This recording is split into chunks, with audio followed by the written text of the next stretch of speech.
서울 금천구의 한 스포츠 센터입니다. 이곳의 지하실은 비상 상황을 대비한 민방공 대피소로 지정돼 있습니다. 그런데 지하실 한쪽엔 대형 보일러 시설이 있고 그 옆은 각종 운동 장비로 가득 차 있습니다. 주민 수백 명을 수용할 규모지만 정작 비상시 주민이 머물 공간은 없어 보입니다. 비상식 나면 이거 뭐 드러내기가 이거 쉬운 게 아니고 이 상황에서 어떻게 대처를 해야지.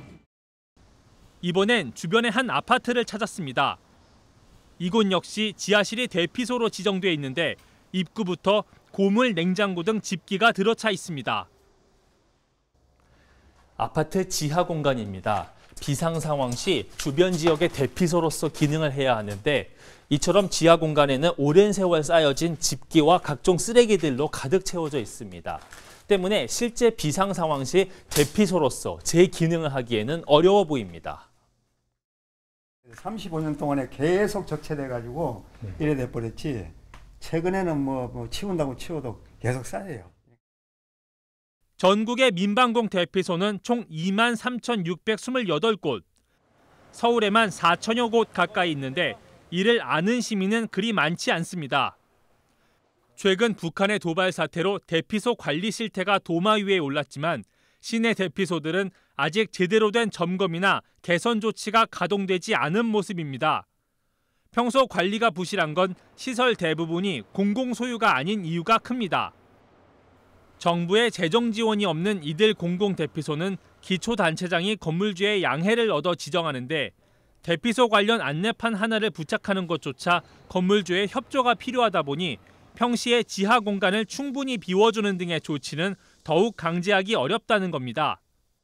지하실 이용은 평상시에 최대한으로 건물주의 이용편에 제공을 하고 이제 비상 상황에 충분히 쓸 수 있도록 하는데 이게 있기 때문에 양해를 얻어서 할 수 있으면 하고. 주목할 점은 관리가 부실한 대피소나마 제대로 갖추지 못한 지역도 적지 않다는 겁니다. 국민안전처가 보급한 안전 디딤돌 앱을 통해 서울 시내 곳곳에서 대피소 위치를 검색해봤습니다. 서울시청 앞에선 반경 500m에 대피소 총 21곳이 표시됩니다.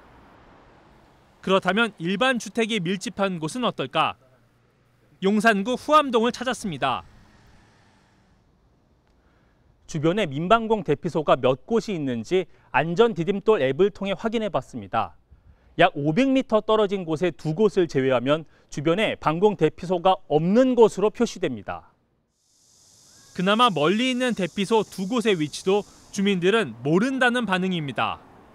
주민센터나 아니면 용산구나 이런 쪽에서 대피소에 대해서 안내를 받으신 적은 없습니다. 주민들은 유사시 인터넷이나 스마트폰 앱을 이용해 대피소를 찾는 건 더욱 어렵다고 말합니다. 젊은 사람들은 그런 걸 잘하는데 나이 많은 분들은 그런 걸 잘 모르잖아요. 그래서 핸드폰만 쓰고 그러죠. 저 안내문마다 각 가정마다 그렇게 배포해갖고 주문은 어디가 있구나 그런 걸 생각할 수 있죠.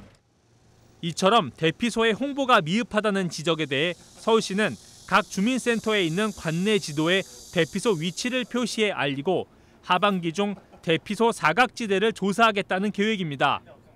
다만 시는 유사시 일반 주택의 지하층도 대피소로 활용할 수 있다고 조언합니다.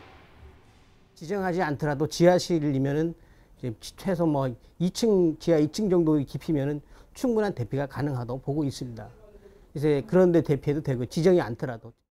문제는 기존 대피소의 시설과 환경을 어떻게 개선할지입니다. 건물 관리원들은 대피소 지정이 공공 목적인 만큼 자치단체의 재정 지원이 필요하다고 말합니다. 일각에선 건물 지하실의 평시 활용도를 높여 시설 환경을 자연스레 개선하자는 의견도 나옵니다. 노인교실도 하고 또 부녀 춤추는 공간도 하고 이런 공간을 활용했었어요. 과거에는. 네.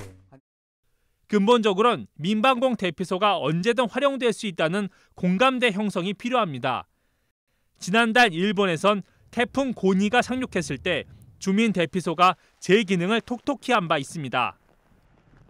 공공 대피소가 유사시 주민의 안전 보금자리가 될 수 있도록 자치단체와 건물주가 책임의식을 발휘할 때입니다. TBS 이가훈입니다.